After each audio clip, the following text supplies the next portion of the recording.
دنیا میں جتنے مرد ہیں اتنی ہی کم و بیش عورتیں ہیں۔ نہ تو خوبصورت، وجیح و شکیل، سمارٹ، مخلص، کامیاب، محبت کرنے والے مردوں کا کوئی کال ہے، اور نہ ہی حسین و جمیل، خوش ادا، خوش لباس، خوش گفتار، خوش کردار اور احساس و شائستگی کی پیکر عورتوں کی کوئی کمی ہے۔ پھر یہ کیوں ہے کہ ہر دوسرا شخص انسانوں کے اس ہجوم میں خود کو تنہا سمجھتا ہے؟ دیکھیے، یہ کوئی مذاق کی بات نہیں، نہ ہی یہ کوئی معمولی مسئلہ ہے۔ احساس تنہائی کا یہ روگ اس سماج کی جڑوں میں بیٹھا ہے۔ خاص طور پر ہمارا پڑھا لکھا، حساس اور تخلیقی ذہن رکھنے والا طبقہ، اگر اسے طبقہ کہا جا سکے، بہت شدت سے یہ احساس رکھتا ہے۔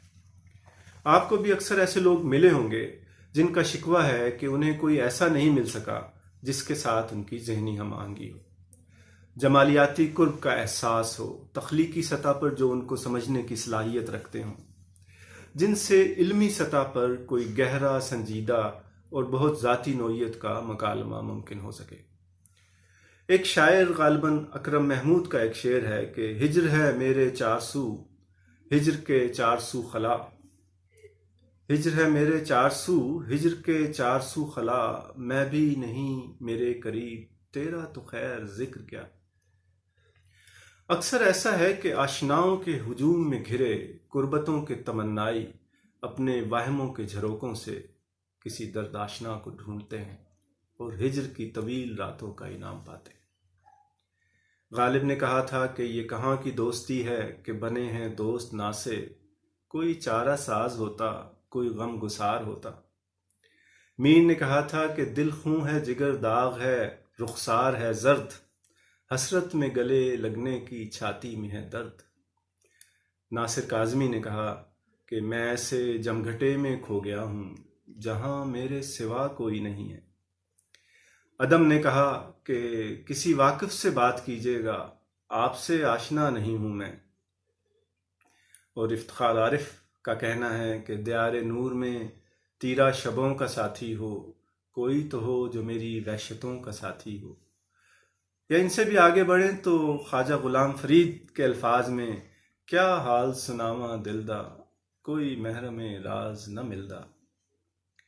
نفسیات دانوں کا ماننا ہے کہ انسان کی خوشی کا بڑی حد تک انحصار اس کے ارد گرد موجود لوگوں کے ساتھ اس کے تعلقات کی نوعیت پر ہوتا ہے۔ ہر انسان کی خواہش ہی نہیں بلکہ یہ ضرورت ہے کہ کوئی تو ایسا ہو جس کے ساتھ وہ اپنے دل کی بات کہہ سکے، جس پر اپنے رازوں کے سلسلے میں اعتبار کر سکے، جس سے کسی وابستگی کا احساس پا سکے، کوئی جو اس کی بہت ذاتی خوشیوں اور غموں کا شریک ہو، کوئی برے بھلے وقتوں کا ساتھی ہو، کسی کے ساتھ محبت کا ایسا رشتہ ہو جس میں کوئی جھجک، کوئی ڈر، کوئی رکاوٹ، کوئی بے اعتباری نہ ہو۔ مختصر یہ کہ مضبوط تعلقات زندگی میں خوشی کی کلید ہے۔ سوال یہ ہے کہ اگر ہر شخص ہی کسی درد آشنا کا تمنائی ہے، کسی چارہ ساز کی تلاش میں ہے، جبکہ وہ خود بھی ایک درد آشنا اور چارہ ساز ہے یا ہو سکتا ہے، تو پھر یہ تنہائی سب کا مقدر کیوں؟ سچی بات یہ ہے کہ غالب نے بھی یہ گتھی یہ کہہ کر سلجھائی کہ خوشی سے من نہ جاتے اگر اعتبار ہوتا۔ جی ہاں، اعتبار۔ اصل بات شاید یہ ہے کہ چونکہ ہمیں کسی پر اعتبار نہیں ہے، اس لیے ہر درد آشنا کی آستین میں ہمیں سانپ نظر آتا ہے، ہر کمی گاہ کے پیچھے کوئی دوست دکھائی پڑتا ہے، اور ہم پہلے سے زیادہ تنہا ہو جاتے ہیں۔ اب قربتوں کی متلاشی اس دنیا میں ہجر ہمارا مقدر نہ ہو تو کیا ہو؟ ایک چیز جو کسی حد تک واضح ہو رہی ہے وہ یہ ہے کہ احساس تنہائی کا بڑا سبب رشتوں کا نہ ہونا نہیں بلکہ رشتوں میں سے بھروسے کا ختم ہو جانا۔ ہمیں لگتا ہے بلکہ یقین ہوتا ہے کہ ہر دوسرا شخص جس سے ہمارا واسطہ پڑتا ہے وہ ہمیں دھوکہ دینا چاہتا ہے، ہم سے جھوٹ بول رہا ہے، خود کو وہ ظاہر کر رہا ہے جو وہ ہے نہیں۔ نتیجہ یہ کہ ہم ایک دفاعی بندوبست کے تحت اس سے پہلے کہ وہ ہمیں دھوکہ دے، خود اس کے دھوکے کو اس پر لوٹانے کے لیے موقع کی تلاش میں رہتے ہیں۔ اس طرح ایک ایسا شیطانی چکر شروع ہوتا ہے کہ ہماری دنیا دھوکوں سے بھر جاتی.